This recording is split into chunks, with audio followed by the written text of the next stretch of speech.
আসসালামু আলাইকুম। আশা করছি সবাই ভালো আছেন। আমি আর আমার ভাতিজি মিলে আজকে একটু ঘুরতে বের হয়েছিলাম। আমরা প্রথমেই চলে গিয়েছিলাম আমাদের ফেভারিট মোমো প্লেসে মোমো খেতে। রংপুরে আমি প্রায় অনেক জায়গাতেই মোমো খেয়েছি, কিন্তু এখানকার মোমোর মতো স্বাদ আমি কোথাও পাইনি। আমার কাছে এখানকার মোমো খুবই ভালো লাগে।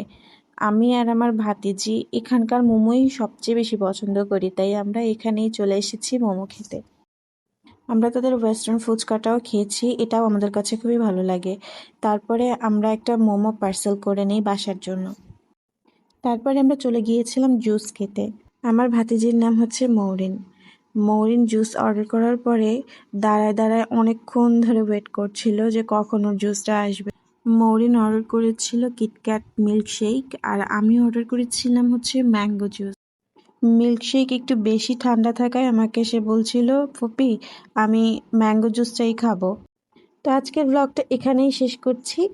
পরবর্তী ভিডিওতে আপনাদের সবার সাথে আবারও দেখা হবে ইনশাআল্লাহ। ততক্ষণ পর্যন্ত আল্লাহ হাফেজ।